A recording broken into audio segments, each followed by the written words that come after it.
Jadi saya ulangi, adanya perusahaan monopoli akan mendorong perusahaan itu untuk terus meningkatkan inovasinya. Kenapa? Karena semua orang cuma beli ke dia. Jadi kalau dia tidak meningkatkan inovasinya, takutnya nanti muncul pesaing yang lain yang lebih bagus misalkan. Itu juga kalau tuntutan untuk memenuhi kebutuhan pelanggan. Pelanggannya kan cuma dia yang jual, jadi dia yang memenuhi kebutuhan pelanggannya dengan meningkatkan kualitas barang. Terus bagaimana efek terhadap harga? Mari kita lihat di sini. Ini dia efek terhadap harga. Mari.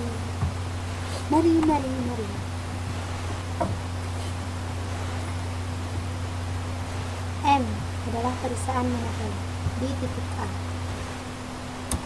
Saya kan monopoli, jadi saya mau harganya paling tinggi, keuntungan saya biar maksimum.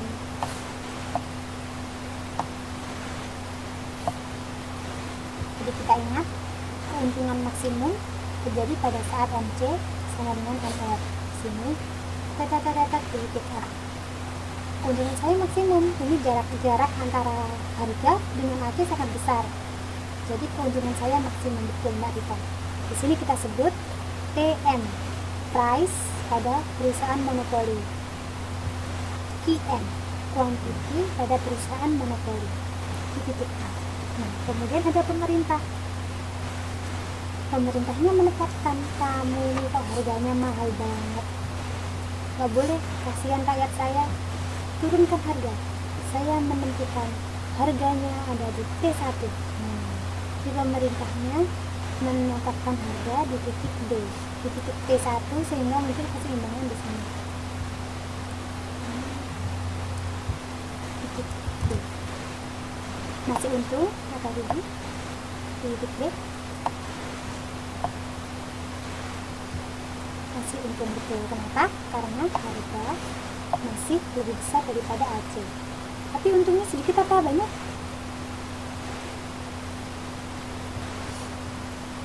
Ya sedikit lah ya, lumayan lah ya, pokoknya nggak rugi. Padahal kalau saya kalau nggak ada pemerintah saya bisa untung segini, gara-gara ada pemerintah saya jadi untung sedikit. Tapi barang yang dijual banyak apa sedikit? Kita lihat ada bergeseran dari QM ke Q1. Banyak apa sedikit barang yang dijual? Banyak apa sedikit? Banyak. Kira-kira kenapa jadi banyak? Kira-kira kenapa jadi banyak?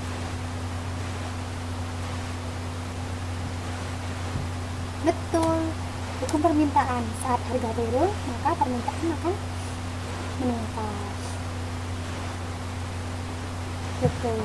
Kemudian pemerintah berpikir, wah, rakyatku bisa membeli barang dengan banyak, ini tingkat daya belinya meningkat. Kalau begitu, kalau saya turunkan lagi harganya, daya belinya akan semakin meningkat, berarti kebutuhannya semakin tercukupi, jadi mereka semakin sejahtera. Ya wes, saya turunkan lagi. Wah, pemerintahnya ini resek, dia menurunkan lagi harganya di C. Masih untung apa udah rugi?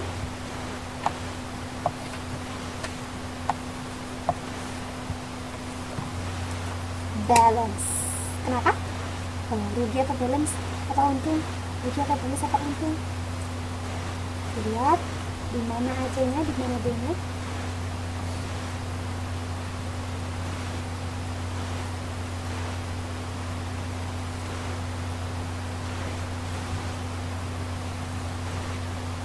Sedikit untung mendekati balance karena di sini AC sama dengan D, dia normal profit, dia nggak untung, jadi so-so lah ya.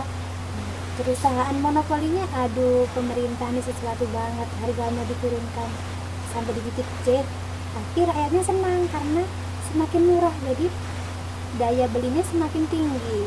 Nah, ini mungkin menjawab pertanyaannya Mbak Munifah tadi. Kalau misalkan BBM, kita demo BBM sehari nggak beli BBM, tetap bisa. Saya nggak bisa jawab dengan pasti, tapi kalau pemerintah memberikan batasan kepada perusahaan monopoli, dikasih harga ambang batas segini, semakin turun, nanti mungkin itu bisa menjawab menjadi sebuah solusi. Masalahnya pemerintahnya mau menurunkan harga BBM.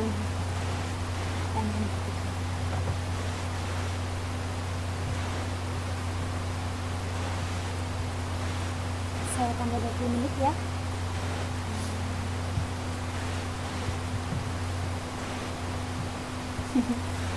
Oke, ini bisa dipahami untuk yang ini tentang perubahan harga dan perubahan permintaan akibat adanya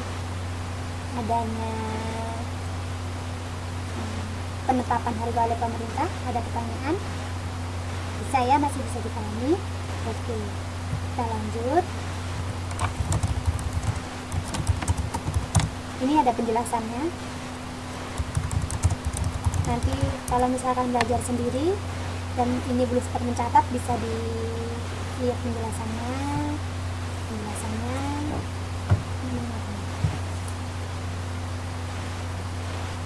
Nah, di sini pengaturan harga monopoli.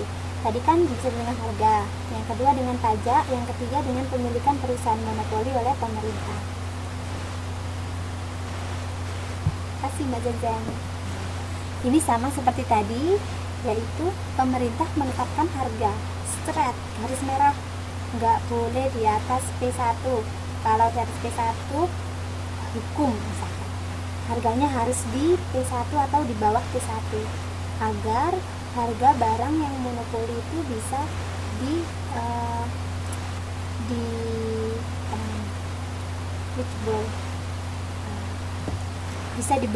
bisa dibeli oleh masyarakat. Jadi pemerintah mengatur perusahaan monopoli yang pertama dengan penetapan harga maksimum, tidak boleh lebih dari itu. Oke, understand? Pemerintahnya bilang begitu. Wah, ada yang miss nih.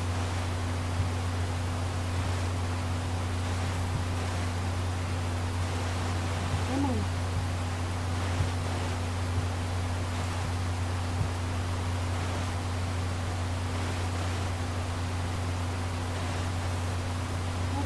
Betul. Ya. Untuk yang ini tadi masih bisa dipahami ya, tentang penetapan harga maksimum, yaitu dengan menetapkan batas maksimum harga. Kedua, dengan pemberian pajak. Ada dua macam pajak yang diberikan oleh pemerintah terhadap perusahaan monopoli. Yang pertama adalah pajak lump sum, yang kedua adalah pajak spesifik.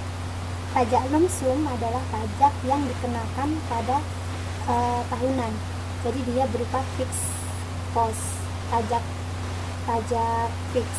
Berapapun jumlah barang yang diproduksi, jumlah pajaknya tetap. Misalkan Mbak Munifah punya perusahaan keripik tempe, setahun bayar pajak ke saya rajanya, saya Tuan Putri. Jadi Mbak Munifah bayar pajak ke saya 100.000 NT. Oh, baik sekali.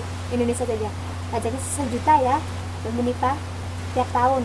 Meskipun Mbak Munifah mau jual, mau bikin keripik tempe cuma 1 box, 1 kardus, 2 kardus, 3 kardus, 1 kontainer, pokoknya pajaknya 1 juta. Oke Mbak Munifah, deal. Itu pajak lump sum, jadi dia dikenakan berupa fixed cost, berupa pajak yang tetap, tidak dipengaruhi oleh jumlah barang yang dihasilkan.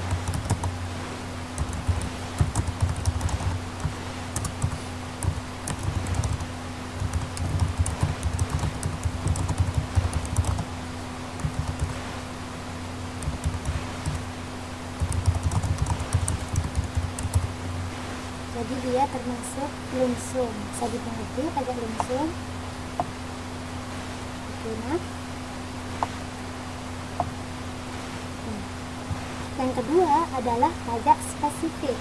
Kalau pajak spesifik, dia dikenakan pada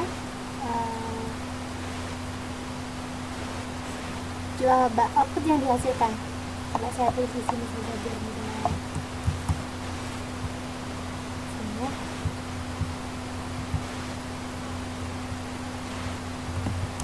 Sini pajak lump sum.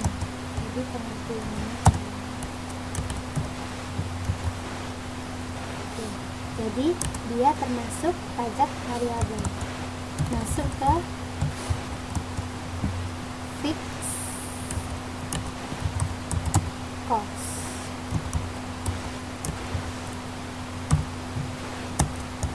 Kalau yang kedua adalah pajak spesifik. Spesifik yaitu yang dikenakan berdasarkan jumlah pajak yang dikenakan itu berdasarkan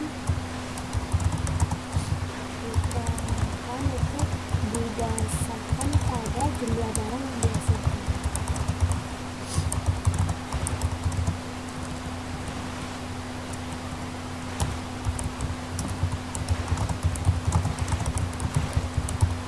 Jadi dia termasuk pajak apa kira-kira? Kalau misalkan Menita, kalau